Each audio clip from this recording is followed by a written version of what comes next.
Ano bíblico 16 de maio. Segundo livro de Crônicas, capítulo 21. Josafá descansou com os seus antepassados e foi sepultado junto deles na cidade de Davi, e seu filho Jeorão foi o seu sucessor. Os irmãos de Jeorão, filhos de Josafá, foram Azarias, Jeiel, Zacarias, Azarias, Micael e Zefatias. Todos eles foram filhos de Josafá, rei de Israel. Ele deu-lhes muitos presentes de prata, de ouro e de objetos de valor, bem como cidades fortificadas em Judá. Mas o reino deu a Jeorão, porque este era o seu filho mais velho. Logo Jeorão se fortaleceu no reino de seu pai, e matou à espada todos os seus irmãos e alguns líderes de Israel. Ele tinha 32 anos de idade quando começou a reinar, e reinou 8 anos em Jerusalém. Andou nos caminhos dos reis de Israel, como a família de Acabe havia feito, pois se casou com uma filha de Acabe, e fez o que o Senhor reprova. Entretanto, por causa da aliança que havia feito com Davi, o Senhor não quis destruir a dinastia dele. Ele havia prometido manter para sempre um descendente de Davi no trono. Nos dias de Jeorão, os edomitas rebelaram-se contra o domínio de Judá, proclamando seu próprio rei. Por isso, Jeorão foi combatê-los com seus líderes e com todos os seus carros de guerra. Os edomitas cercaram Jeorão e os chefes dos seus carros de guerra, mas ele os atacou de noite e rompeu o cerco inimigo. E até hoje Edom continua independente de Judá. Nessa mesma época, a cidade de Líbna também tornou-se independente, pois Jeorão havia abandonado o Senhor, o Deus dos seus antepassados. Ele até construiu altares idólatras nas colinas de Judá, levando o povo de Jerusalém a prostituir-se e Judá a desviar-se. Então Jeorão recebeu uma carta do profeta Elias, que dizia: Assim diz o Senhor, o Deus de Davi, seu antepassado: você não tem andado nos caminhos de seu pai, Josafá, nem de Asa, rei de Judá, mas sim nos caminhos dos reis de Israel, levando Judá e o povo de Jerusalém a se prostituírem na idolatria, como a família de Acabe. E ainda assassinou seus próprios irmãos, membros da família de seu pai, homens que eram melhores do que você. Por isso, o Senhor vai ferir terrivelmente seu povo, seus filhos, suas mulheres e tudo o que é seu. Você ficará muito doente, terá uma enfermidade no ventre, que irá piorar até que saiam os seus intestinos.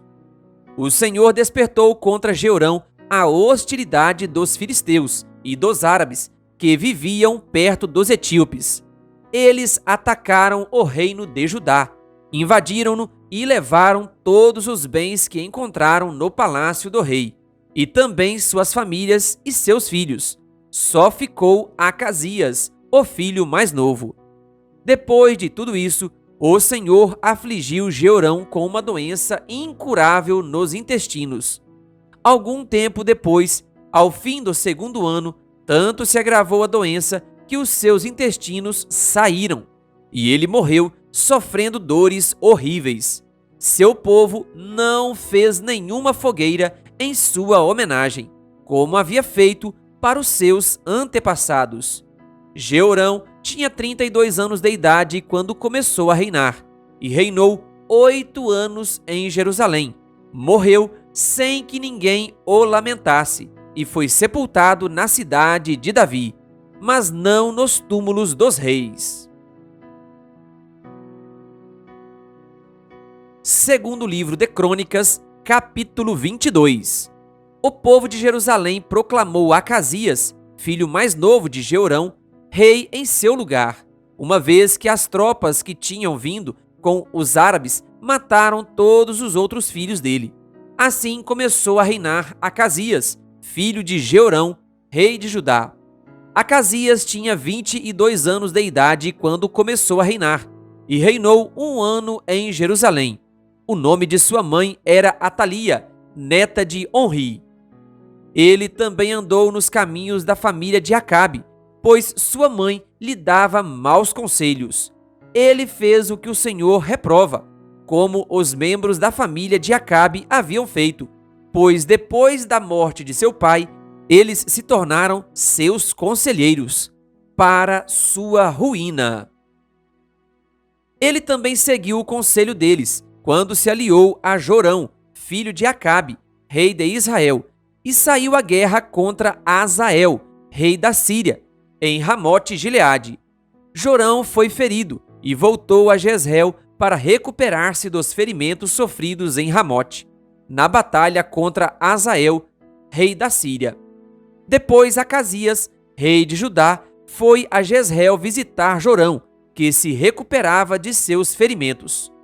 Por meio dessa visita, Deus provocou a queda de Acasias. Quando ele chegou, saiu com Jorão ao encontro de Jeú, filho de Ninsi, a quem o Senhor havia ungido para destruir a família de Acabe.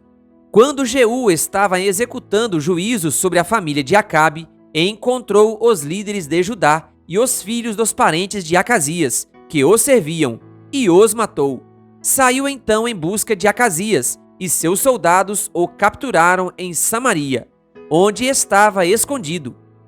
Levado a Jeú, Acasias foi morto. Mas não lhe negaram sepultura, pois disseram: ele era neto de Josafá, que buscou o Senhor de todo o coração. Assim, a família de Acasias não tinha mais ninguém que pudesse ser rei.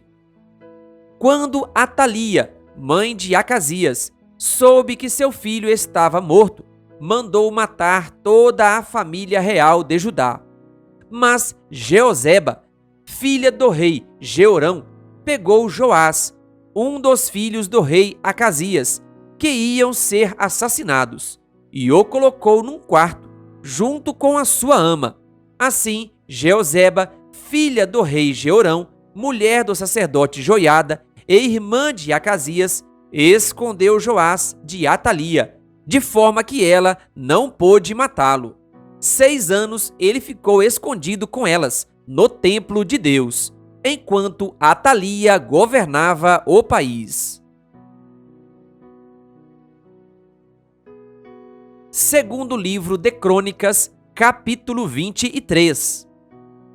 No 7º ano, Joiada encorajou-se e fez um acordo com os líderes dos batalhões de Sem: Azarias, filho de Jeroão, Ismael, filho de Joanã, Azarias, filho de Obed, Maacéias, filho de Adaías, e Elisafate, filho de Zicre. Eles percorreram todo o Judá e reuniram de todas as cidades os levitas e os chefes das famílias israelitas. Quando chegaram a Jerusalém, toda a assembleia fez um acordo com o rei no templo de Deus. Joiada lhes disse: reinará o filho do rei, conforme o Senhor prometeu acerca dos descendentes de Davi. Vocês vão fazer o seguinte: 1/3 de vocês, sacerdotes e levitas, que entrarão de serviço no sábado, deverá ficar vigiando as portas do templo, 1/3 no palácio real e 1/3 na porta do alicerce.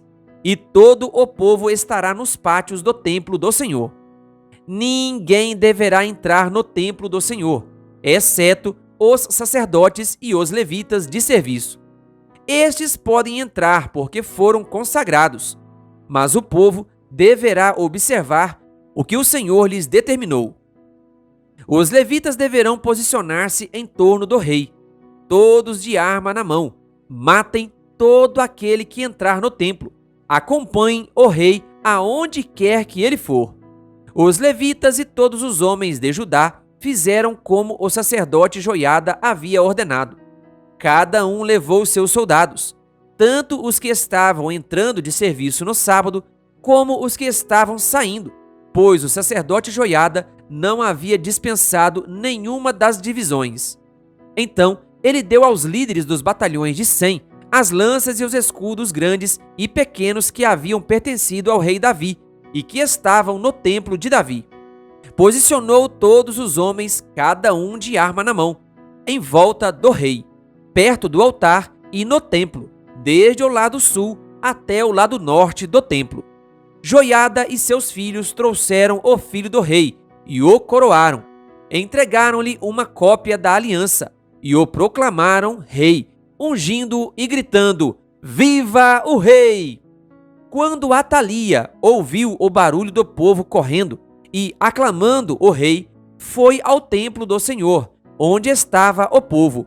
Lá ela viu o rei à entrada, em pé, junto à coluna. Os oficiais e os tocadores de cornetas estavam ao lado do rei, e todo o povo se alegrava ao som das cornetas. Os músicos, com seus instrumentos musicais, dirigiam os louvores. Então Atalia rasgou suas vestes e gritou: Traição! Traição! O sacerdote Joiada ordenou aos líderes dos batalhões de 100 que estavam no comando das tropas: levem-na para fora, por entre as fileiras, e matem à espada todo aquele que a seguir. Pois o sacerdote dissera: não a matem no templo do Senhor. Então eles a prenderam e a levaram à porta dos cavalos, no terreno do palácio, e lá a mataram. E Joiada fez um acordo pelo qual ele, o povo e o rei seriam o povo do Senhor. Então todo o povo foi ao templo de Baal e o derrubou. Despedaçaram os altares e os ídolos e mataram Matã, sacerdote de Baal, em frente dos altares. Joiada confiou a supervisão do templo do Senhor aos sacerdotes levitas, aos quais Davi tinha atribuído tarefas no templo, para apresentarem os holocaustos ao Senhor, conforme está escrito na lei de Moisés, com júbilos e cânticos, segundo as instruções de Davi. Também pôs guardas nas portas do templo do Senhor, para que não entrasse ninguém que de alguma forma estivesse impuro. Levou consigo os líderes dos batalhões de 100, os nobres, os governantes do povo e todo o povo, e juntos conduziram o rei do templo do Senhor ao palácio, passando pela porta superior, e instalaram o rei no trono. E todo o povo se alegrou. A cidade acalmou-se, depois que Atalia foi morta à espada. Querido ouvinte, que Deus lhe abençoe. Se você ainda não é inscrito no canal O Bom da Bíblia no YouTube, se inscreva e ative o sininho das notificações. Canal O Bom da Bíblia, compartilhando a Palavra de Deus.